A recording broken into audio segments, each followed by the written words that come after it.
Hola, hola, bienvenidos a una nueva edición de Política en Faldas. Yo soy Jennifer Barreto Leiva, quien está a cargo de la conducción y producción ejecutiva de este espacio. Contenta de recibirlos acá y de que me permitan entrar a sus espacios de mayor comodidad en sus casas, en sus oficinas, en sus hogares predilectos.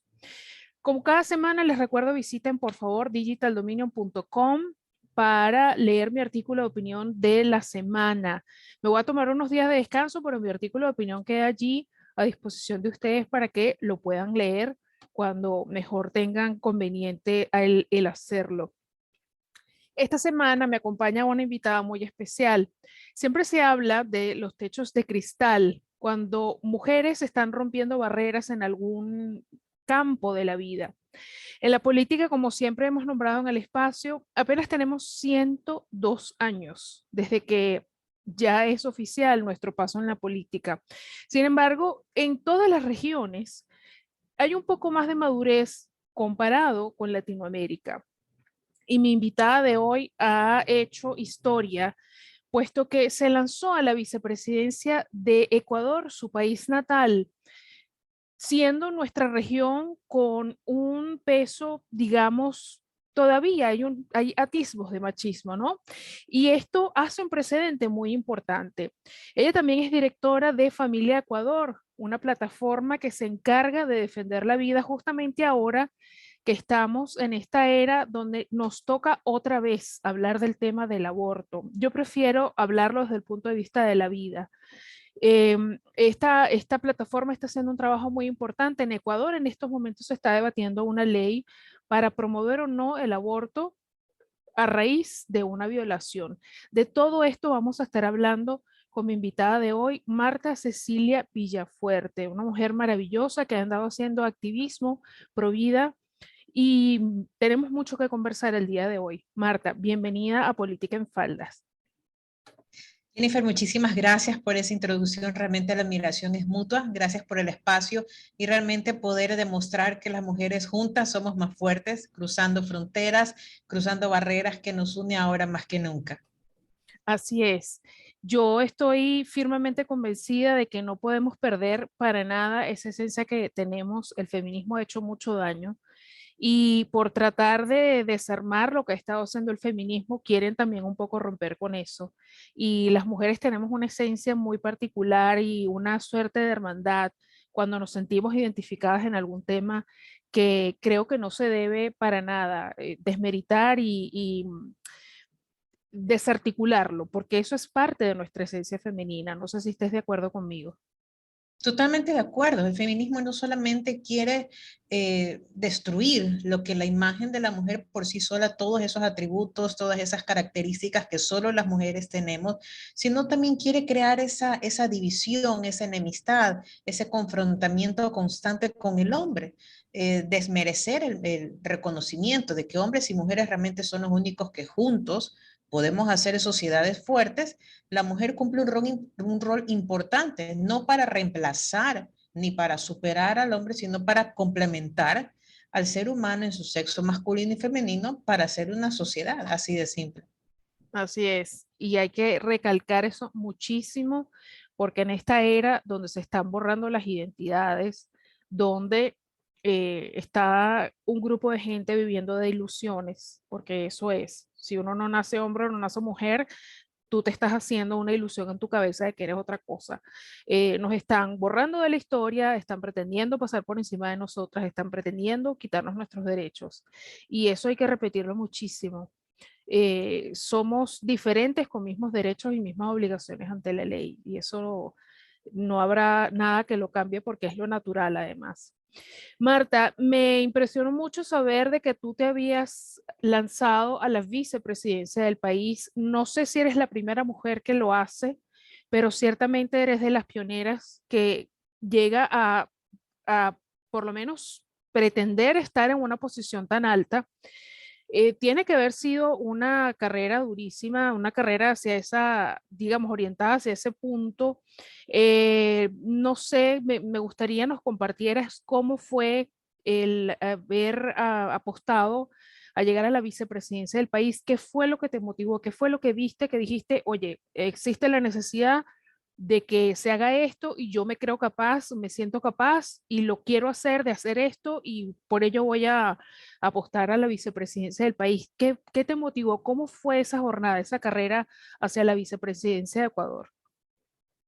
Bueno, fue una decisión muy dura lanzarme a la arena política, no por el desafío en sí, porque tenía la preparación suficiente para asumirlo, sino más bien por lo que se venía de ese lado, toda la presión, todos los ataques, todos los conflictos internos y externos. Era el camino preparado para este reto, definitivamente. Solamente el simple hecho de hacer una campaña política no es un día de spa, no es un camping, no es un retiro espiritual como muchos creen Sí. y razón por la cual desconocen y a veces critican pensando que uno quiere es lanzarse a hacerse famoso, a hacerse un nombre, pero ese desafío, ese reto es muy duro emocional, familiar, profesionalmente hablando, donde una mujer mucho más cuando es madre de familia, en mi caso, soy mamá de 3 nenes, Mm. teniendo el apoyo de mis papás, de mi esposo, de mis hijos, fue uno de los pilares principales, esta oportunidad que se dio gracias al doctor Gerson Almeida que me llamó a decirme, vamos, vamos por la vida, que era su frase. Pero en sí, Jennifer, esta carrera, como tú dices, estamos en pañales, por así decirlo, hemos dado pasitos de bebé, pero es un camino que todavía falta mucho por recorrer, mucho por recorrer. Y sí quiero empezar haciendo hincapié en que este reto tenía más conflictos que venían de otras mujeres más que de los hombres, porque entre nosotras sabemos que definitivamente no hay peor enemigo para una mujer que otra mujer, porque ese desafío, porque solo nosotras sabemos de lo que somos capaces, Sí. tenemos esa fuerza, tenemos esa disposición y decisión de ir por todo o todo nada. Y sin embargo, fue una aventura muy enriquecedora, muy productiva, se aprendió bastante, me abrió mucho más los ojos de lo que falta realmente en la representatividad femenina en nuestro país. Hago solamente una pequeña acotación. Sí tuvimos por un cortísimo periodo de tiempo una mujer presidenta en Ecuador, fue Rosalía Arteaga, la doctora Rosalía Arteaga, Ujú. Pero en la y vicepresidencia no. ella fue vicepresidenta y Oh, subió a presidenta por días ok, prácticamente ok. durante este proceso. Pero sin embargo marcó un capítulo muy importante en la historia política de la mujer en Ecuador. Una ventana quedó abierta para que más mujeres, no solamente quienes hablan, sino también en las recientes elecciones hubieron 18 binomios, 18 candidatos a presidente con sus respectivos candidatos a vicepresidentes y de los 16, solamente 8 éramos mujeres, fuimos mujeres Wow. candidatas a la vicepresidencia. Hubo una candidata a la presidenta, pero de todas las mujeres que estuvimos candidatas, quienes habla estuvo en el primer puesto, o sea, en el top de las 8 mujeres que estuvieron candidatas a la vicepresidencia. Entonces, eso marcó una pauta muy importante por muchas razones, Jennifer, y una de ellas era por el mensaje. Éramos el doctor Almeida y yo rostros nuevos, totalmente nuevos en arena política, con un mensaje contracorriente. Quienes me siguen en las redes sociales pueden ver mi postura en defensa de la vida desde la concepción frontal y sin miedo, y era un mensaje tan diferente, tan directo y único entre los 16 binomios que los medios de comunicación directamente el día en que se anunciaban todos los candidatos dijeron el binomio Provida. Y fuimos considerados como el único binomio Provida por el mensaje y el plan de gobierno que se proponía en ese entonces.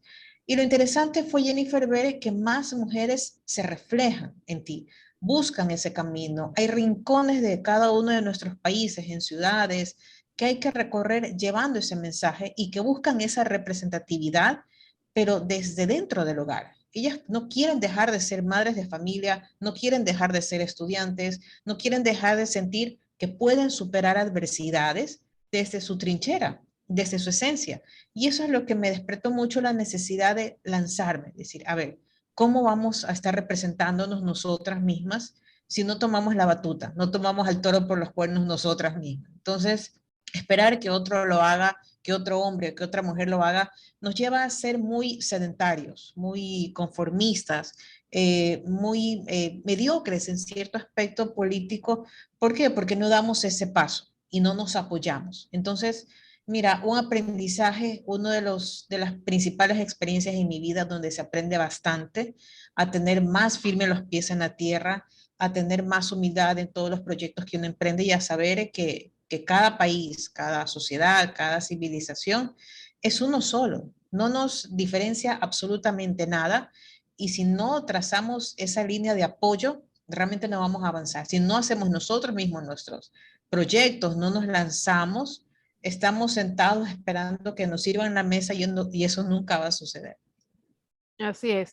Y tu caso representa aquello que yo siempre he dicho que sí, la representatividad es importante, pero no todas las representatividades nos representan, y sé que suena un poco enredado, pero no es lo mismo que represente a las mujeres o al ecuatoriano promedio, de pronto una persona que está promoviendo el aborto o cualquier otra locura, a que una dupla como la que estaban representando ustedes estaba defendiendo la vida desde el principio, ¿no? O sea, sí es importante la representatividad, pero no todas las representaciones son buenas.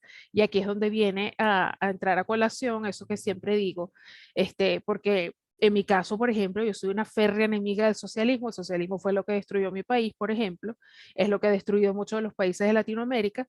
Entonces, cuando me hablan de una Kamala Harris o de una Michelle Obama, por supuesto que no me representan y no las siento en lo absoluto que puedan hacer embajadoras de mi mensaje o de mi discurso, porque ellas más bien están a favor de lo que ha destruido mi país y de lo que está destruyendo el mundo poco a poco como un cáncer que ha sido el socialismo. En este momento que estamos hablando, Marta, ¿qué crees tú que habría que atender en Ecuador? Porque de verdad es una pena, nuestros países cojean de la misma pata, por muy folclórico que se escuche.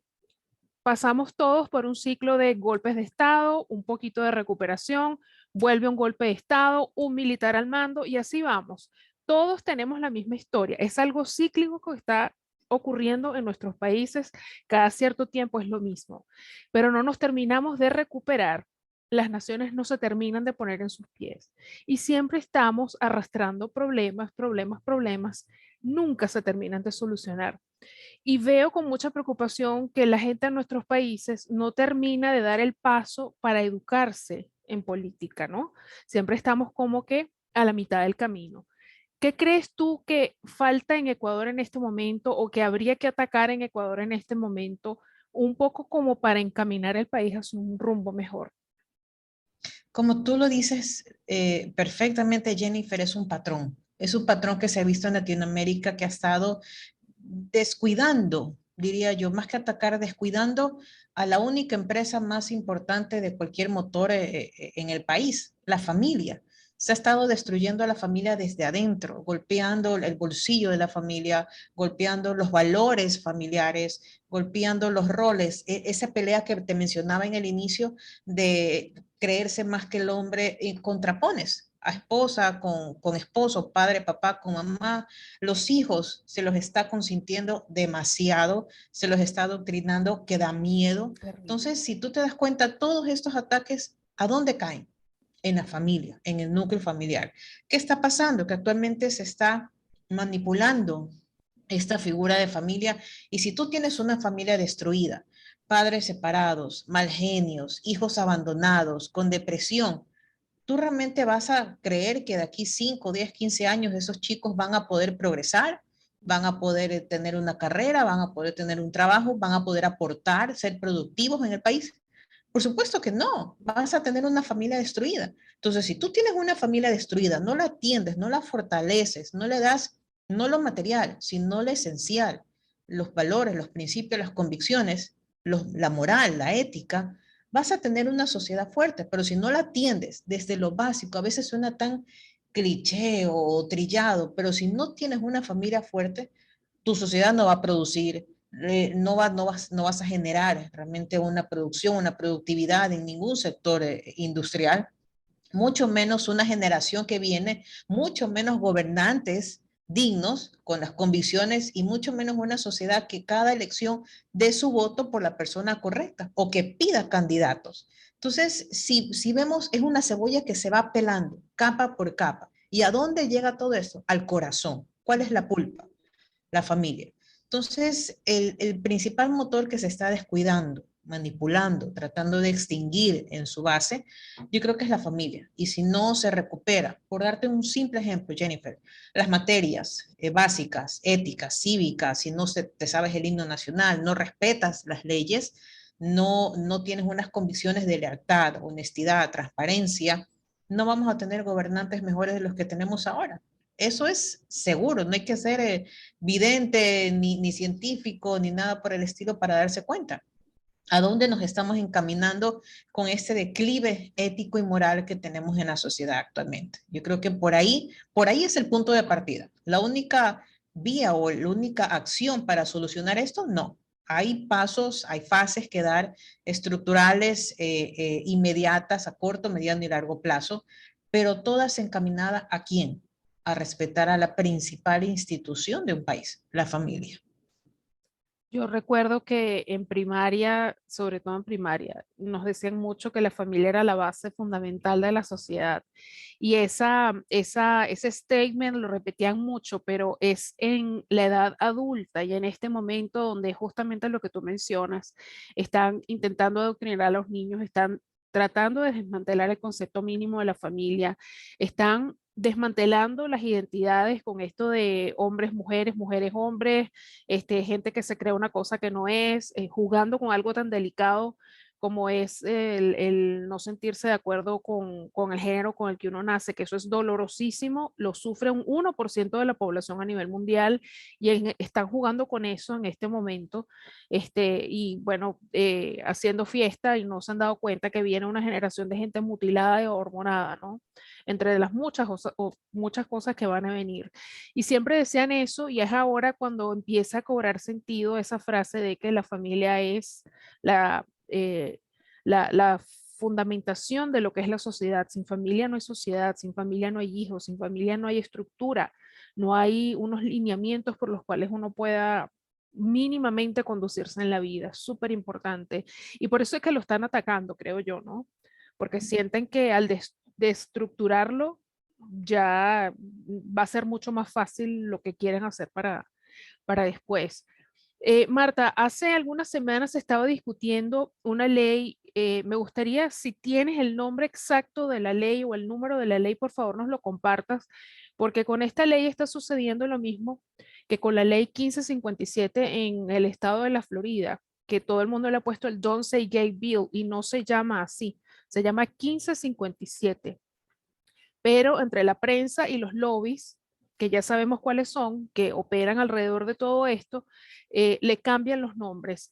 Me gustaría, esta ley que estaría por aprobarse en Ecuador para permitir abortos a mujeres que han sido violadas.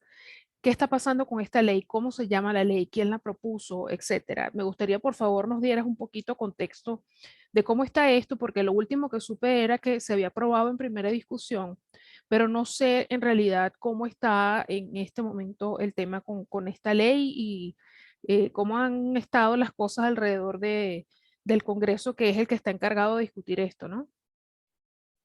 Bueno, la ley acaba de entrar, Jennifer, por la ventana, porque entre viernes y sábado que pasó se cumplió un plazo, eso ya lo voy a explicar brevemente más adelante, pero acaba de entrar por la ventana este fin de semana que pasó. ¿Por qué no se hizo mucha bulla? Porque justo era una fecha muy especial para muchos en Latinoamérica, donde estábamos comprometidos con nuestras familias, estábamos preocupados de cumplir nuestras convicciones espirituales, y en Semana Santa pasó justamente esto donde se recuerda la crucifixión de para quienes todos somos seguidores de Cristo, pero curiosamente la misma fecha, el mismo día, el viernes por la noche, se cumplió el plazo para condenar a inocentes por un falso argumento de violación, y la semana que viene, en estos días, está publicándose oficialmente la ley para regular la interrupción voluntaria del embarazo en casos de violación. Ese es el nombre de la ley, empezando por el título que está mal. Ujú. ¿Cómo se ha dado todo esto? En abril 28 del año pasado, la Corte Constitucional Ecuatoriana emitió una sentencia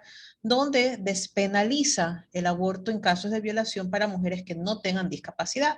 Sin embargo, sabemos que ha habido un lobby, se ha visto y se ha evidenciado, un lobby abortista bastante fuerte, bastante agresivo dentro de las entidades públicas, que es lo alarmante, donde nos cuesta mucho tener apoyo pro vida, despertar esa conciencia de que tenemos que dar ese salto, lo que te decía anteriormente, al otro lado de la cancha, donde se emiten las leyes, donde se emiten las sentencias, donde realmente está la acción política. Y esta Corte Constitucional emite una sentencia dando una orden tanto a la Defensoría del Pueblo que presente una ley para regular esta sentencia. Que ya dio la sentencia, en Ecuador no se podrá meter en la cárcel a ninguna mujer que se haya practicado un aborto por violación. Paréntesis, las estadísticas nos muestran que en los últimos 5 o 8 años hay 0 mujeres presas en Ecuador por haberse practicado un aborto producto de una violación. 0, Jennifer, 0. Sin embargo, ¿cuál es la necesidad de crear una ley para unas estadísticas que muestran 0? Entonces, es este activismo constante que ha habido. Sin embargo, se presenta esta ley, se ingresa al Congreso, acá le decimos Asamblea Nacional, y en un lapso de 6 meses entró a debate este informe emitido por la Comisión de Justicia, y cuando se aprueba este informe, hay un lapso de 30 días para que el presidente objete, es decir, apruebe o se pronuncie a favor o en contra cualquier observación que tenga de esta ley, lo cual se dio. Causó una gran decepción por parte de la comunidad provida en sí, porque se esperaba una objeción total a la ley, es decir, un bloqueo a la ley. Sin embargo, fue una objeción parcial, es decir, que sigue con el juego de la ley, pero cambia ciertos criterios que según él y sus asesores jurídicos consideran necesario realizar. Esto es muy superficialmente para comprender un poco cómo se ha dado todo este escenario, esta tragicomedia, por así decirlo. Entonces, esta objeción fue analizada, el Congreso podía nuevamente, porque ahí ha estado en este circo, porque no hay otra palabra sutil para ellos, se ha estado desarrollando todo este show. Entonces reciben la objeción del presidente y ellos todavía tienen, según la ley, la oportunidad de acatar estas opciones del presidente o rechazarlas. Entonces, esa fue la votación que hubo la semana pasada, donde no se alcanzó los votos para allanarse a las objeciones presidenciales. Sin embargo, tampoco se dio la oportunidad de que se ratifique el texto original. El texto original inicialmente ponía el aborto por violación sin justificación, sin límites de semana de gestación, sin denuncia, sin libertad de objeción de conciencia para los profesionales de la salud. Era realmente un desastre de ley. Y si esa ley se aprobaba, se podía tumbar muy fácilmente, muy fácilmente. Pero el juego se ha dado de manera muy maliciosa, intereses políticos detrás de la causa que se ha visto mal usada, bueno, y la agresividad que se ha visto por parte del activismo feminista, dando como resultado actualmente una ley que entró por el Ministerio de la Ley, porque en el Congreso no se pudo alcanzar los votos, y esta ley será publicada en registro oficial, si no es este fin de semana, la semana que viene. Y tendremos, lamentablemente en Ecuador, la primera ley abortista que permite el aborto en casos de violación, lo digo entre comillas porque siguen habiendo huecos donde se puede abortar sin necesidad de verificar que ha sido una violación, y eso es lo más grave. Y en otros casos sin límite de gestación.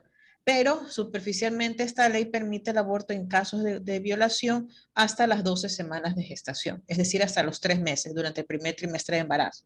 Entonces, esta es la primera ley abortista, Jennifer, que tenemos en Ecuador, pero nuestros esfuerzos no cesan. Nosotros hemos estado firmes rechazando esta y cualquier otra ley que atente contra el derecho fundamental, no solamente porque lo dice el artículo 45 de nuestra Constitución, sino porque es un compromiso ético, ciudadano, humano, definitivamente, que no solamente se da en Ecuador, sino en todo el mundo. Entonces, nosotros rechazamos la sentencia de la Corte Constitucional y nuestra misión apunta a unir todos los esfuerzos que podamos ahora para tumbar, revertir o como le quieran decir, derogar la sentencia de la Corte Constitucional. Eso es básicamente lo que ha pasado en estos últimos días. Yo guardo la esperanza de que sí se pueda hacer y ahora voy a hablar como jurista y no como periodista. El temor que a mí siempre me da cuando aprueban una ley o un reglamento es que cuando se abre un huequito, a través de ese huequito van abriendo, abriendo, abriendo, abriendo, y ahí pasamos todos. Por eso soy tan renuente cuando empiezan a discutir nuevas leyes, reglamentos, no sé qué, porque eso es, actúa siempre así. Cuando se aprueba una o una adaptación de la ley, reglamento, ley nueva, lo que sea, eso es un huequito que uno va, abre, abre, abre, abre, abre y ya lograste el objetivo, que era hacer tu propósito, sea para bien o sea para mal. En este caso es para mal, evidentemente. Y ese es el temor que yo tengo. Siempre dicen, no, pero no se preocupe que no lo vamos a usar claro. Ya con ley por delante, ¿qué vas a estar Y argumentando, lo han no? dicho, perdón que te interrumpa, No, lo han sí. dicho de frente, este es un pequeño paso, así lo han dicho las congresistas, las asambleístas acá en Ecuador, este es un pequeño paso, pero nuestra meta es el aborto total, legal, seguro, libre y gratuito, lo han dicho. Entonces, decir que no, que aquí ya se acaba, es realmente demasiado ingenuo. Sí. No, ahora más que nunca es que tienen que estar alertas y batallando y siempre con las alarmas encendidas porque con esta gente siempre, lamentablemente, ellos nunca descansan. Uno sí, uno tiene familia, uno va a dormir, uno tiene compromisos, pero esta gente no descansa, para eso les pagan porque estos son lobbies que son pagados, son financiados con además cantidades groseras de dinero justamente para eso, ¿no? Ese es su trabajo. Y nosotros no, nosotros tenemos obligaciones, tenemos cosas que hacer, y esta gente no descansa buscando nuevas formas de hacer sus cometidos realidad, ¿no? Me da mucha tristeza porque conversándolo y lo he hablado en emisiones anteriores del programa, Latinoamérica, los hispanos, los latinos, como usted lo quiera llamar, que nos está viendo o escuchando, siempre hemos sido de naturaleza conservadora. Y esto a mí todavía me sigue siendo muy incómodo el tener que hablar de este tema, no solamente porque yo tengo en mí el deseo más grande de ser mamá. Para mí es algo lo más maravilloso que te puede pasar como mujer. Respeto al que no, pero para mí sí lo es.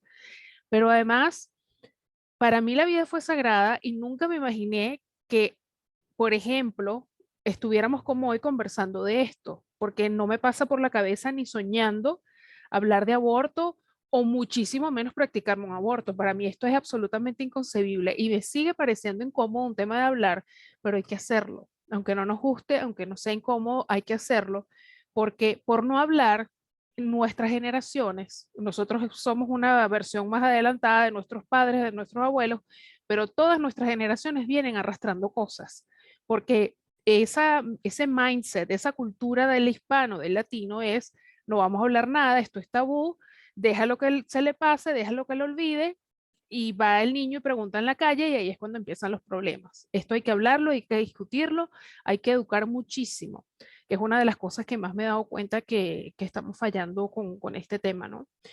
Pero me da muchísima tristeza porque, y más con estas estadísticas que me estás aportando hoy, Marta, porque si hay 0 personas que han estado presas por esto, es una forma de gritarle al mundo de lo innecesaria que es esta ley.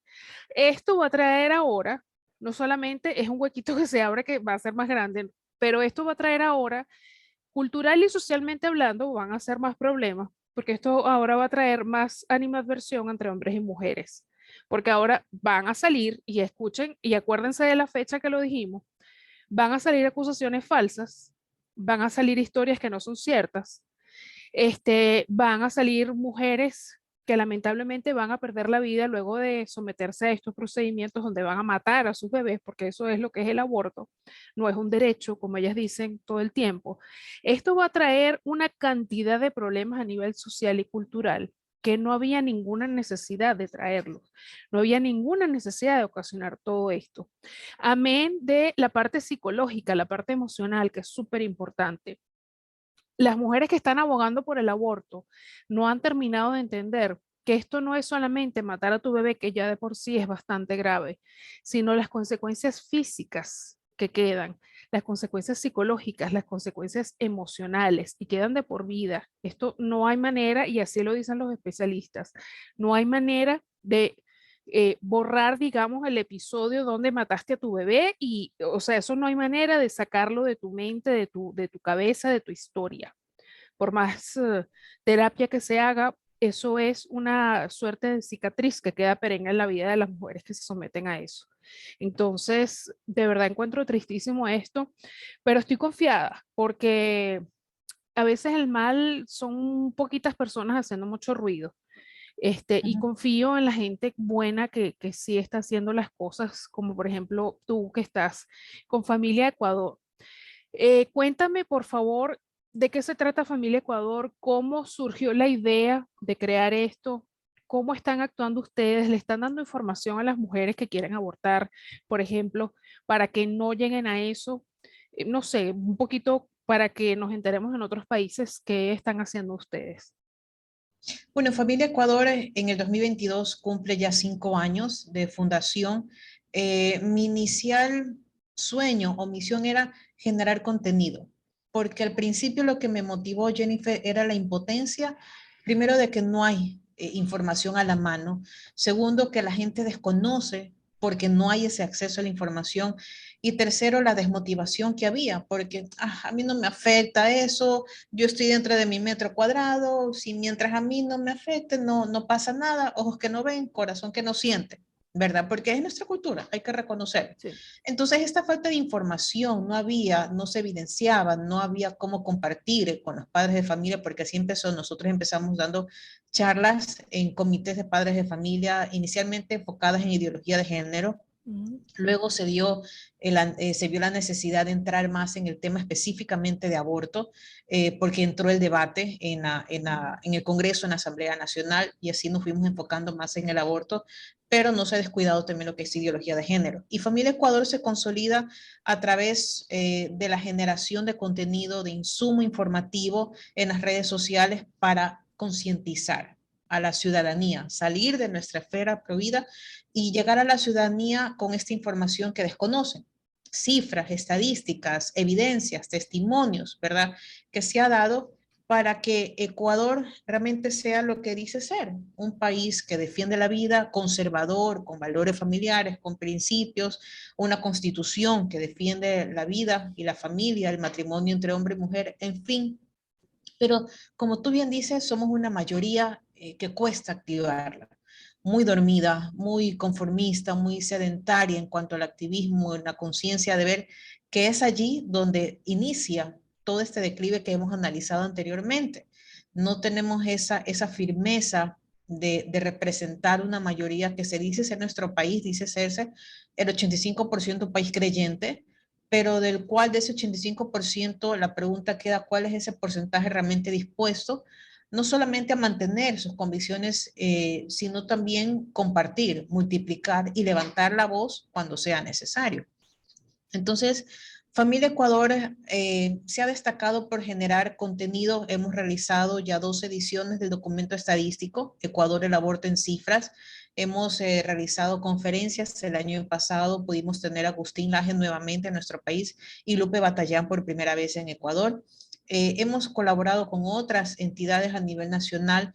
Somos una red de más de 50, 70 instituciones o organizaciones civiles de las cuales articulamos a nivel nacional acciones, más que nada nuestro fuerte, el que es el digital comunicativo informativo, para complementar toda esta batalla que tiene varios frentes. A veces no podemos decir, me dedico a dar charlas o me dedico a tener casas de acogida. Uno tiene que escoger una batalla. En mi profesión, en lo personal, soy licenciada en comunicación social con especialización en producción audiovisual. Entonces, me motiva bastante lo que es generar insumo, generar gráficos, cápsulas, videos, imágenes en las redes sociales para que impacten visualmente y pueda despertar esa conciencia que está dormida. Somos un país prohibido, pero necesitamos activarnos. Entonces, Familia Ecuador se ha posicionado por ser ese portal nacional con alianzas estratégicas internacionales para unificar más que nada, Jennifer, porque vemos que el ataque contra la familia, contra la sociedad conservadora, los valores y principios es el mismo en todo el mundo. El mismo patrón que ya lo hemos visto, ese ataque, ese objetivo de atacar a las creencias, al núcleo familiar. Por lo tanto, la lógica debería ser que unidos somos más fuertes y la batalla y la defensa la promoción de la cultura de la vida sea la misma. Entonces, hemos encontrado a nivel internacional, no solo en Latinoamérica, sino Norteamérica, Europa, alianzas muy valiosas que nos han permitido fortalecer, porque asimismo en Ecuador la batalla pro vida lleva poco tiempo de manera permanente. Ha tenido sus indicios, 2007, 2004, 2013, pero creía yo que a partir de los últimos 5 o 7 años ha tenido una consolidación, una continuidad mucho más perenne en cuanto a estas batallas, este fortalecimiento, a este despertar ciudadano para defender la Constitución y los valores familiares. Marta, y ahorita hablando de la naturaleza conservadora de Ecuador, mucha gente tenía esperanza en el presidente que tienen ahora, que es relativamente nuevo, de que iba a defender la vida, de que se iba a involucrar con los valores. De alguna forma, mucha gente creyó, hubo otro grupo que tuvo sus reservas. Y ahora, ante todo este debate de la vida, él ha estado absolutamente invisible en esta conversación. ¿Han tenido algún acercamiento con el presidente? Yo he visto que a través de las redes sociales lo increpan y él no responde, o sea, es como una pared, no da respuesta alguna, no reacciona, no dice nada.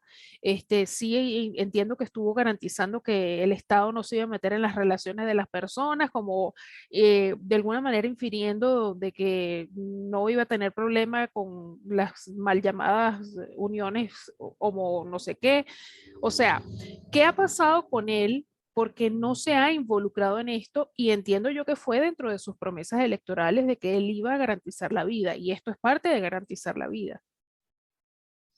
Mira, haciendo un análisis frío, sin ánimos de atacar ni defender, porque al fin y al cabo sería un poco lastimar la democracia de nuestro país, no permitiendo que el actual presidente, sea esta o cualquier otra persona, no termine su periodo, ¿verdad? Entonces, por ese lado tenemos que respetar y la idea es que cumplan los 4 años de gobierno, donde realmente se note un cambio de los gobiernos anteriores que hemos tenido, que haya, que se sienta ese vire de página, Sí. pero que hasta el día de hoy no se siente. Eso es lo que creo que tú te refieres también. No se siente ese, esto es diferente. Sí. Realmente se nota un antes y un después y esto ya no es y dejó de ser de un color y ahora es de otro color. No se siente todavía, no se siente. Otro punto, analizándolo fríamente, repito de una manera muy objetiva, ¿qué pasa cuando tú quieres complacer a todo el mundo? Quieres quedar bien con todo el mundo. Hagas lo que hagas, no vas a terminar de complacer a nadie, te vas a quedar a medias. Y lo que es peor, te van a caer encima todos, porque no los complaciste 100% a ninguno. Entonces, como acá decimos, te quedas sin pan ni pedazo. Eso pasó porque había muchas promesas basadas en sus convicciones que no las negamos, pero no se han visto 100% coherentes. Hemos tenido, y hay que decirlo, y no nos gusta reconocerlo, pero se han visto más actos en defensa de la vida de los dos últimos presidentes sin que ellos hayan dicho que tienen una postura pro vida. Sin embargo, del actual presidente, que lo que más ha dicho es que defiende la vida, que la concepción hasta la muerte natural y que vamos a proteger a las mujeres víctimas de violación, no se ha visto esa coherencia política en su gobierno, en su ejecutar. Entonces queda ese sinsabor cuando te pintan pajaritos en el aire y a la larga no pasa nada. Entonces, no hay esa coherencia de lo que se escuchaba en el discurso, en promesas de campaña, con el actuar de hoy, actual, ¿verdad? Entonces, ese más que nada ha sido ese sinsabor que se ve por parte del primer mandatario, esa tibieza que le hemos dicho y lo dijimos públicamente en un comunicado, dando ese ejemplo que tuvimos del veto parcial, de la objeción parcial, una postura tibia, cobarde, cómplice, ya que no se maneja de manera firme. Se justifica en el respeto a la institucionalidad, que ya si esto dijo la Corte, hay que respetar. Entonces la pregunta que hacíamos, bueno, señor presidente, si la Corte Constitucional, el día de mañana dice que todos nos cortamos la cabeza, vamos a obedecer a esas locuras que dice. Entonces hay un límite, hay una línea muy delgada entre obediencia y tiranía. Entonces, no se ha visto. Ese es el sinsabor que queda, la decepción que todavía no se ve, ese pase de página, esa firmeza, los pantalones bien puestos, como quieran decirle, en lo que dice ser y lo que se ha visto, que ha sido totalmente opuesto. Entonces, ¿qué va a pasar en estos 2 años más que quedan, prácticamente 2 años y pico de gobierno? Se necesita desesperadamente un cambio, más firmeza. Ecuador, siendo un país pequeño, es un país, una potencia agrícola bastante grande. Sin embargo, se ve afectada el sector agrícola, por dar un ejemplo. Eh, pero sí hay presupuesto para crear secretarías de derechos humanos diversos, sí hay presupuesto para mantener un Consejo Nacional de Equidad de Género. Entonces, hay evidencia. O sea, esto es más allá de un berrinche, de un reproche, hay evidencia donde se dice, oiga, señor presidente, hay prioridades y prioridades. No estamos viendo que la familia con sus valores, de la forma conservadora, como la Constitución lo define, no se está viendo protegida o atendida correctamente. Pero se están dando todas estas indicios de una agenda progresista, una agenda globalista, que nos alerta a quienes ya medio conocemos del futuro que nos espera, nos asusta profundamente. Si no vemos esa firmeza y esa decisión de gobernar y dejar de complacer a minorías, definitivamente se va a ver una continuidad o, lo que es peor, un retroceso en lo que es la gobernabilidad actual. Eso me temo, Marta, porque lo que yo he visto, y de verdad que es lamentable, yo que, bueno, lo he estado diciendo mucho en estas últimas semanas, yo viví 30 años dentro del mundo de la moda y llegó un punto donde yo no pude más porque ya el tema del progresismo era demasiado, ellos tienen apoderada todo lo que es la cultura, la moda, están a punto de colapsar también con los medios de comunicación. Yo vengo del infierno para decirle a la gente qué es el infierno, cómo es. Y de verdad que a la gente no le va a gustar lo que viene. El mundo que muchos están descubriendo ahora, por ejemplo, esto de la cultura de la cancelación y todo esto, ya yo he vivido eso. Yo tengo 30 años bregando con eso y de verdad era yo sola contra un monstruo. Ahora, si todos estamos contra esto, pues es otra historia, ¿no? Es otra cosa. Pero lidiar una sola persona contra todo eso no es fácil. Y lo que yo estoy viendo es que estas actitudes complacientes, adaptándose a esta agenda globalista, porque lo he dicho y lo voy a repetir donde me pare, esto es una agenda globalista muy bien financiada. Todo está conectado, además en política. Lo que están haciendo es, teniendo esta postura complaciente, bien porque están recibiendo dinero, bien porque están de acuerdo con esto, o la tercera opción que me parece la peor de las tres, que para no enardecer a estas minorías que cuando se manifiestan es a través de saqueos, destrozos, violencia, como para mantener a todo el mundo tranquilo, han mantenido estas posturas complacientes. Y lo que no saben es que están haciendo el caldo de cultivo para algo mucho peor. Eso es lo que no están entendiendo. Y nosotros sí lo estamos viendo. Y más los que venimos de industrias como, por ejemplo, en mi caso, que vengo de la industria de la moda, aunque ya yo he estado en política, desde muy jovencita he estado en política, pero ya yo sé cómo esto opera. Y esto, o sea, el creer de que por no decir nada o por voltear el rostro se van a solucionar los problemas es la peor de las posturas porque no saben lo que les espera. A este monstruo hay que enfrentarlo viéndolo a los ojos, porque es la única forma definitivamente. Marta, ya para ir cerrando, me gustaría preguntarte, tú que estuviste en el camino, en la jornada hacia la vicepresidencia como mujer, ¿qué fue lo que tú detectaste en la política de tu país con respecto a otras mujeres? ¿Hace falta más representación? ¿Hay mucho feminismo? ¿No hay feminismo? ¿Qué fue lo que tú pudiste notar en cuanto a la representación femenina que falta o que sobra en la política de Ecuador? Honestamente, me atrevo a decir que falta más valentía por parte de nosotras.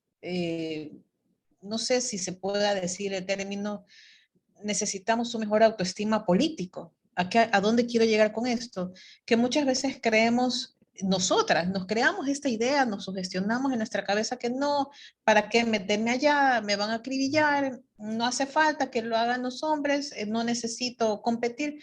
No se trata de competir, ni como lo indicaba al principio, de reemplazar, ni enemistarnos, ni pisotear, sino de que se necesita reconocer que así como hombres y mujeres pueden formar un hogar, ¿quién es mejor que las mujeres para complementar esa ayuda en cualquier aspecto, privado, público, político, profesional, religioso, donde sea, para complementar en la lucha por levantar a la sociedad junto al hombre?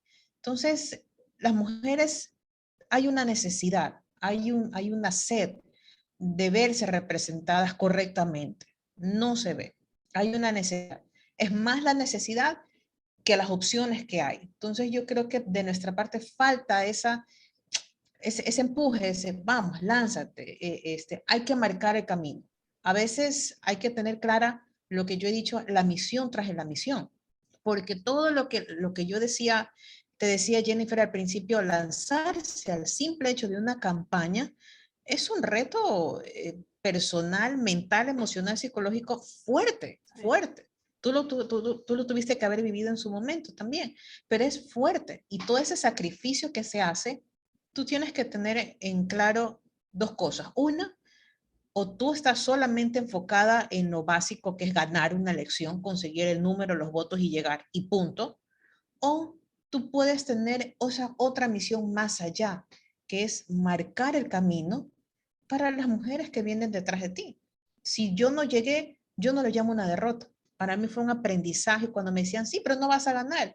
Yo les decía, define ganar. ¿Qué es para ti ganar?